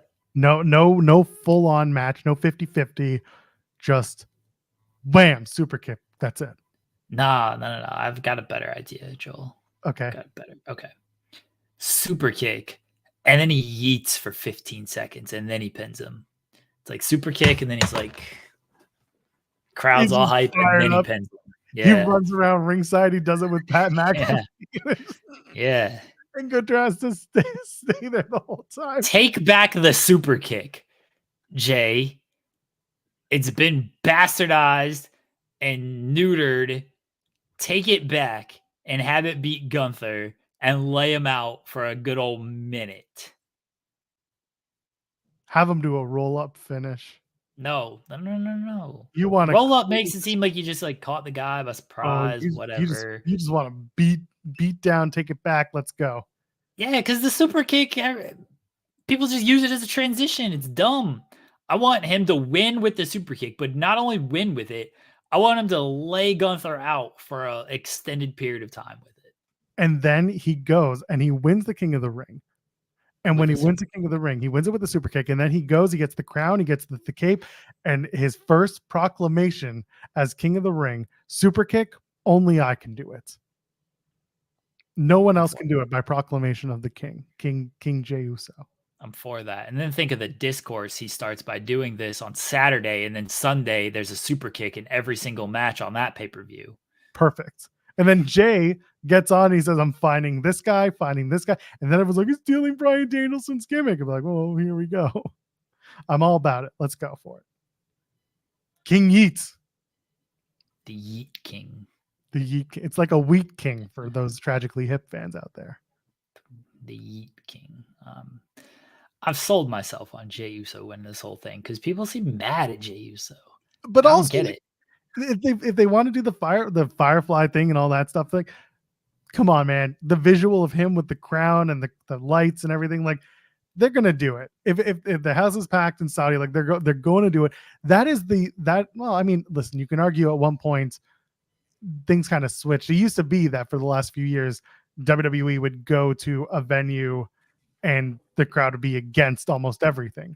Now it seems like the crowd's actually more willing to go along with things because they're kind of catering more to the crowd. But if this was like 5 years ago, But if people are against Jay to a certain degree online and it starts to permeate into the venues here in the US, now they go to Saudi, Jay wins the match, they do the Firefly. They're gonna do the Fireflies. They will do it, and it'll be a big thing. Jay's going to win. Gives a shit what the online fans think. They're dumb. We're all stupid. Jey Uso's super over, everybody. Jey Uso gets big reactions. All right? People love the yeeting. If it's not for you, it's not for you. But you can't deny the reactions that man gets. Like, just can't. Can't deny Cody and Logan Paul being matched for 1 title. Sorry, Cody, 2 belts. Dude was the only one doing that story in a story of 4. He was like, I'm going to win both titles. And everyone was just like, you're going to what? No. Do you think Cody went into business for himself like he did with the Rock promo? I think Cody did the lying gimmick that Bryan Danielson mentioned on the internet so long ago. I think that's all it was. I think he just wanted to get people in a tizzy, thinking that this was 2 belts Cody, and he got the rug pulled out from under him. They had Mr. Feeney acting as the lawyer for Logan Paul, and Mr. Feeney made it so it was for the world championship and not for both titles. That's fine. Do you think Logan was supposed to be more enthusiastic that it was both belts? I think Logan was supposed to be more enthusiastic that it was for 1 belt, and he was supposed to be less enthusiastic for 2 belts.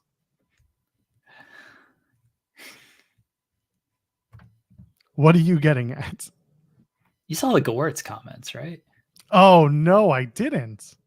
Was this on his Twitter? No, this was on the interview where Cody was supposed to be more enthusiastic to hand over his spot to The Rock. Oh, fuck that guy. Wow, Joel, that wasn't nice. Did I say that a little loud? Yeah. It's fine. He said it was supposed to be rah, like, yeah, go get him, Rock. Roman, you're going to get your ass kicked. You're going to get taken down. Said it was supposed to be more upbeat, that promo. Don't be sad the ride is over. Be happy you'll have a lot more to cry about. Yeah. I wonder if Gewurz, maybe I'm giving too much credit here. Wonder if he's working now, because like it's going to be Rock and Cody at Mania 41. At least that's the plan. That's the penciled in plan. Plans can change, pal. I get it. But now I'm wondering, like, how much is he working and try to like get in some heat on Cody for this? I don't know. Maybe he's not. Maybe when that documentary finally gets released 5 months from now, we'll see a little bit more of how it was all supposed to be played out. But him saying Cody was supposed to be more positive, I don't feel like it does The Rock any favors. Is the thing. It's like, why would you think that was going to work? They are absolutely going to use this documentary as the vehicle to set up Cody and Rock. Like, to set up that it's definitely happening. We're doing it. This is happening. That documentary is not coming out anytime soon. Especially not like the summertime, maybe before SummerSlam. But like, that doc's not coming out. There's no reason for it. There's a storyline for like anything. There's no reason. And if it's really tied up because Rock was like, no, we wait on it, I think that this thing's going to be released much later, and it's going to be used as the vehicle that gets to Cody and Rock, which means that, yes, everything that Bryan's doing right now feels like it's just a story to drive Rock and Cody, because it's happening. Like, the match is going to happen. Going to give him the hotel room key and not expect him to get inside and go for it? Fuck like a couple of ants? Come on. It's going to happen. It was a weird comment to make in general, though. Just, again, I guess it didn't do Cody any favors, because it makes it seem like, oh, Cody undersold the moment by being sad. But it also didn't do Rock any favors of like, this is what you thought was a good idea of Cody go out there, be happy to give up your spot to The Rock. It just looked bad all around. It's hilarious, though, that Gewurz just came out and just said this of like, he was supposed to be excited to give up his WrestleMania spot after winning at the Royal Rumble. He was supposed to be like, yeah, Rocky, you are great. Go Rock. No, fuck that. He should have been sad. Yeah. And I think that that's just all playing into the story for next year. The story is going to revolve around what really happened when The Rock came back. How did The Rock big time his way into WrestleMania 40? And then Rock's going to be like, F you, give me back my Tamagotchi. Sorry, I'm taking Ryan Lambert's Rock versus Cody for the Tamagotchi. Rock handed Cody, did you keep my Tamagotchi alive, Cody? Did you keep it alive for those 5 months? And Cody just being like, it's alive and it's bigger than you'll ever be. And the crowd goes, ooh. And then they turn it into a Pharaoh joke. And you don't call him Pharaoh, you call him shithead. Gores was taking shots at Pharaoh in that interview as well. He wants to take more. Yeah, it does. It's true. Apparently, Cody on Busted Open said he saw the documentary. They're going to use it as fodder. They're going to use it as storyline progression. Yeah, I assume so as But well. first, we have to get through Cody versus Logan Paul, and then Do Cody we? versus like a bunch of other wrestlers, I'm sure. Do we have to get through Cody versus Logan Paul? I mean, it's going to be a match that happens for the WWE Universal World Heavyweight Super Duper Championship. Undisputed. Does Cody know when the match is? I don't think he does. Okay. I think he just thinks it's for 2 belts whenever he wants it. He thought Mike Tyson was facing Jake Paul in 8 days. So Isn't he? 8 days? No. 9 days. 9 days. Sorry. Okay. I saw the weigh-in stuff. So there's that. Jake Paul trying to. Jake Paul and Mike Tyson's like July. Sure. Whatever. Thought it was end of May. I just saw the Jake Paul getting in his face like George Mizanin, squaring him up like he's George Mizanin. Jake Paul tried very hard to like intimidate a dude who hit someone's ear off. Has been through some shit in his life. Committed multiple crimes. Has been to prison. Like, oh, I'm going to beat you up. And meanwhile, Tyson's like, I am going to eat your face. Like, I don't think Mike Tyson's going to win this fight because he's old. And I just don't know how much he has left to give. But Jake Paul trying to do this whole I'm in your head water nonsense of to Mike Tyson of all people. It's just like, what are you trying to prove here, dude? Like, Tyson just needs to come out. What product does Jake Paul shill? Does he have one of those? I don't know. I'm sure he's a Prime athlete, but he's not one of the founders of Prime, right? It's not his gimmick, kind of like Logan is. Yeah. Does Jake have a thing? All I'm saying is that you've got Mike Tyson. All he has to do is show up at the match, and whatever shitty product Jake Paul is shilling, just come out and be like, this stuff is shit, it's garbage. And then Jake Paul will be like, oh no, he didn't. And he's totally shattered for the match. That's it. Soft skin Jake right there. I like that Mike Tyson just like looks at him like, what are you trying to do, man? Like, I'm gonna eat your baby. Like, this is Mike Tyson we're talking about. What do you so bad you get a face tattoo? I'm looking forward to this dumbass fight. It's gonna roll, honestly. Like, give me all these stupid celebrity boxing fights. I'm all for it. Put it in a 3-sided ring. You think Jake shows up at Saudi? He has before. The match you said the boxing match is in July? Yeah. End of July, right? Yeah. I guess it really depends on how his camp is. Okay. I think if he's coming, he's not getting physical. I think that's a big part of it too, is like you cannot get physical and therefore risk this boxing match. This is a big money match, whether you think it's the spectacle is what sells it. Obviously, it's Tyson and it's Jake Paul, who is whatever. But like, you can't have someone get injured. So if he shows up, I don't think he does much. Maybe he just seconds Logan to the ring. Maybe hands him something. But like, if he takes a bump, Oh, he's not going to take a bump. But that's what I'm saying. Like, why bring him out if he's not going to take a bump? At least when he showed up with the Usos stuff, didn't he take a bump in Saudi that one time with the Usos match? Did he? Where they were kind of teasing that it could be the Pauls versus the Usos sometime. The fight's July 20th, by the way. July 20th. So still 2 months away. Oh my! Wait, is it actually July 20th? Yes. Fuck. Why? Slammiversary is the same night. Oh, so yeah, they did it again. Oh, no one cares about Slammiversary. Well, like any chance that they want to have a moment, it continues to happen where something else is happening. Well, they should stop that. Fuck, I'm gonna have to like dual screen that night. Aren't you going to Slammiversary? I am. I'm planning on it. Now I'm just like, I'm gonna be watching this Jake Paul Mike Tyson fight from my phone. All right, so I'm rewatching highlights of old Jake Paul. He jumps in the ring. It's from Crown Jewel. He knocks out an Uso, and he knocks out the other Uso. Okay, so he gets physical. It was Jay first, then Jimmy. By the way, I don't want to make it seem like it's all he did. He didn't take a bump. Okay, he just Nah. knocked them out and then left the ring. Yeah. He just Okay. threw a punch. Okay. He Okay. can do that. He can do that with Cody. Yes, hypothetically he could, but again, it comes down to like how strict is whatever contract was signed and laid out for this fight in July. I think they'll be okay with him throwing some shitty looking punches to Cody, and it'd be fine.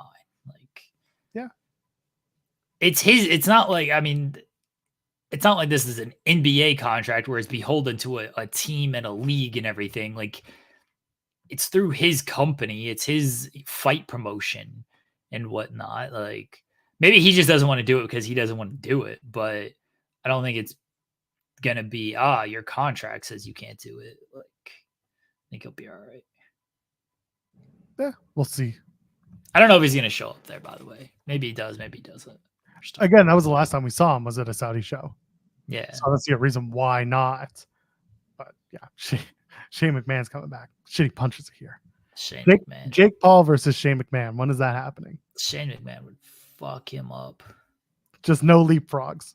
The hand speed on Shane McMahon is on something Jake Paul has never seen before. Yeah, exactly. Yes, we mentioned the Cassidy on Cassidy violence and that Don Callis is involved in 3 Double or Nothing matches. Hooray! And Cody and Logan sounds like it'll be a match that exists on a plane in Saudi Arabia. I don't like.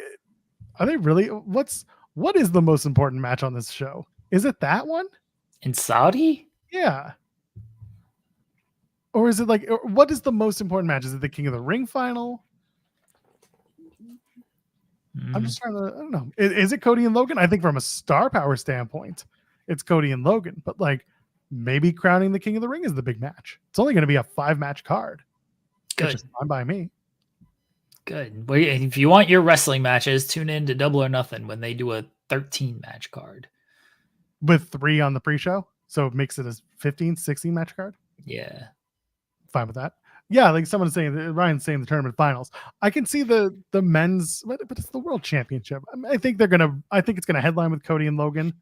Yes. But I feel like the King of the Ring, the men's King of the Ring, is either gonna go on just before that or it's gonna open the show. It's like no in between. It's either gonna be the big first match or it's gonna be the match before Cody and Logan. That's where I'm Who's paying $50 for a WWE pay-per-view? People in the rural parts of the world where there is no internet. Oh, okay. Not me though. Yeah, the tournament finals feel like the biggest matches. Cody's promo was good on Friday, by the way. Like, I think it was a good promo. I don't have a ton of interest in just a Logan Paul versus Cody match. Like, it's not something that super excites me. But how would you feel about Cody Rhodes versus Jake Paul? I'd be a little bit more excited for that because Jake, I don't feel like understands what's going on, and so he's more likely to just shoot on Cody, and so that intrigues me. Oh no. Logan at this point, like he's working, brother. Where Jake, I don't think he's working. So that's more intriguing. Sammy, Bronson, and Chad Gable will be good. I don't think it's the biggest match on the card, though. It's a good match, though. Well, it's big in that Bronson Reed's going to eat the pin. I mean, the biggest guy's going to eat the pin. That's really what the joke is. Probably, yeah. They're doing Sammy and Gable tonight, which I assume will end in a DQ when Bronson interferes. As is tradition. And then I feel like we'll do Chad versus Sammy at Clash of the Castle or Money in the Bank. Sammy, I feel like they have to give Sammy a standout match of Money in the Bank. Because that's, again, going back to Canada, it would be a big deal. Or he loses the Intercontinental Championship at Clash of the Castle, and he puts himself in Money in the Bank and has a big showing there. But also, I don't know. I don't know what they really see from him, because he mentioned when he went singles after WrestleMania 39, he's like, I want a world championship. So maybe this is the beginning of the ascent. He could win the world title on Raw, not anytime soon. It seems like that's being earmarked for Drew right now, and then so you can run Drew and Punk during the summer. Yeah, but I mean, I'm saying if Sammy wins like Money in the Bank, Sammy in the Bank, Possibly. Why? He's not in the bank though. Maybe he goes to the bank sometimes. You saying wrestlers don't use the bank? This would actually be a great bit of the person who has the money in the bank contract, just like goes to a bank with it. Tiffany Stratton's gonna have a hell of a time with that pink briefcase. I'm telling you. It's like, I'm here. I'm in the bank, and the bank people are like, what's going on here? Do you want to take a withdrawal? Do you want to deposit? Do you need to take out a loan? It's a loan. He just like hands the briefcase. And it's like, here you go. And they're like, this is a contract. This is a blank contract. Sir, there are crackers in here. Oh, yes, I can check this sometimes. And we need bank skits for the person who's holding his briefcase. Actual bank skits. I need this notarized. They have notaries at the bank, right? I don't know. I need this contract. I need this contract notarized that says, like, I can extend my contract past a year, so I can maybe get my title shot in 2026. Right. Even though I hold the briefcase now. And the bank is like, we can do that. Your interest rate on this Money in the Bank contract is 11.6. Like, all right, we'll take that interest rate. That's my interest rate for 2 years. But like, yes, you can take out a loan on this Money in the Bank contract. Do you guys have a Money in the Bank Visa card while we're here? Like, if you sign up for our Money in the Bank credit card, you get 2% cash back. Every time you win a match, you get 2% cash back on your victories. Can we just talk about the fact that they have a major credit card sponsor and we are giving them every single marketable idea under the sun right now? Yeah. Money in the Bank credit card from Capital One. You're welcome. That's it. We just did it. We give them a whole thing. And you know what? If Elias was still working for the company, have him come in and sing a song. Oh, that would have been just the best. Instead, that's a good idea. That's a good idea, A-Shock. Crypto. Somebody tries to like invest their Money in the Bank contract into crypto. God, do I ever miss Trevor Lee right now? What if like they tried to like I want to put the first 6 months of my Money in the Bank contract, I want to invest it into stocks. And then they come back like 6 months later and like, you have lost not only these recent 6 months, you have lost another 2 months on your contract. So now you only have 2 months remaining to cash this thing in. This is Baron Corbin all over again. We're just re-bumming ass Corbin. They could do so much more with this contract. They could. Being that it's Money in the Bank. They could do so much more with it. Awful. I love it. Let's do it. Instead, they just have it dorks walking around with a contract, and then, oh yeah, NFTs. They did those Undertaker NFTs. Anybody ever get one of those? Oh, if you did, you're not watching our show. I'll tell you that much. They still have those? They called them, it was WWE Moonsault. That was what WWE NFTs. We started this great show talking about ants fucking. We're going to end this show with NF talk. NFTs. Let's see if we can. Yeah, WWE Moonsault. If you go to WWE Moonsault, it takes you to Illuvio Media Wallet. Survivor Series War Games drop. Well, they're all sold out. You can't get them. Halloween drop. All these are sold out. So apparently someone bought these damn things. Oh yeah, I mean all the stuff gets bought. It's just But also, it does not look like they've had anything new since Survivor Series. And that was Survivor Series 23? Was it? I think it was. I guess I can look at it. View listings. Hold on. For the first time in WWE history, WWE superstars will step into a monster steel cage and this is the first time War Games came out. This is 2022. I don't remember. Looks like you can still get some. Of course you can. It looks like you can. Oh yeah, it looks like people are still like trying to sell them. Yeah, it was like 45. Yeah, 457 days ago, people were trying to sold one for $45. Somebody's listing this thing for $80. They know I'm buying it. I'm sorry. Leaderboard. What? How's there a leaderboard? Oh, I'm sorry to this person. I don't know if you're watching this show. I apologize to you. Username head of the table KW Oh no. has collected 658 tokens Holy shit. to lead the pack. Congratulations to head of the table KW. You can view their tokens. Oh, they got a Sid token. My God. I see the Undertaker one from 2000. It was the Hell in a Cell 2008 where they did the ladder spot with the Undertaker and the Edge. I mean, they've got 658 tokens. Like, hold on. The secondary sales. I don't get NFTs. Are they listing them? I don't either. $10 was the amount. This was a $10,000 purchase. They got a lot of Vaders. If you would like a Vader NFT, they are trying to sell their Vader NFTs because they got 3 of them. The prices range from $350 to $225. It's the same NFT, but apparently it's 3 different prices. I don't get it. Don't buy NFTs is really what we're getting to here, because clearly the return on investment is non-existent. I wonder how much this person spent to get 658 NFTs. If they're buying them for $10 a pop, then it's not so bad. I don't think they bought them for $10 a pop. God dang. I don't think.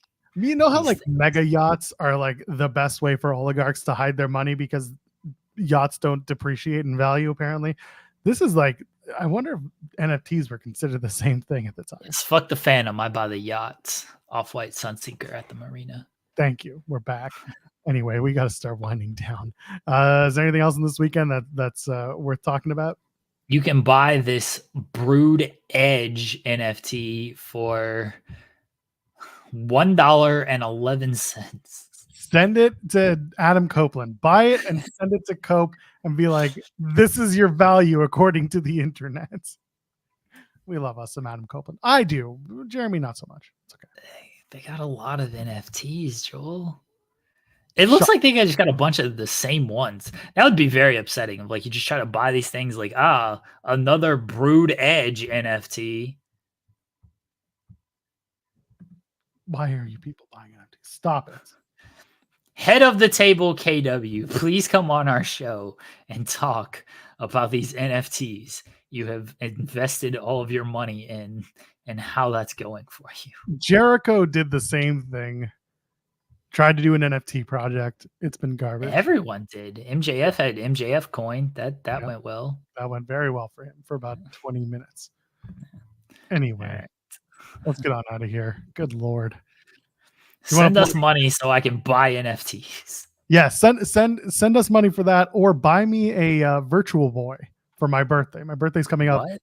Yeah, Nintendo Virtual Boy. Joel, those are illegal. You can't have boys virtually. Stop it. I used to have a Nintendo Virtual Boy, bought it for $40 in 2001. It got stolen. Can't buy another one because they don't exist and people want way too much money for it. So collectively, chat, if you pull your money and buy me one, I will love you forever. My birthday is June the 1st, which this year falls on a Saturday. So unfortunately, we won't be able to do a live My Birthday show. Instead, we'll just do a show on the Friday. Jeremy, anything you want to plug before we get out of here? No. Wonderful. Don't support Joel trying to buy boys virtually. Don't do that. Stop it. Stop it. Go check out the Indeed Boys. They interviewed Evil Uno. Had a good chat with him about Mystery Wrestling. Very big fan of Mystery Wrestling AMI. Spoke to him not too long ago. And Wrestling Made Me Cry dropped yesterday. They did a good job, as always. Those two wonderful folks we have on the channel, where you should be leaving a thumbs up and, of course, subscribing to us. And if you're listening in audio form, if you haven't already, leave a 5-star review. We're going to be back on Wednesday talking about a whole lot of stuff. For Jeremy Lambert, I am at Joel Pearl, JOELPEARL. Ladies, gentlemen, friends beyond the binary. We'll see you on Wednesday.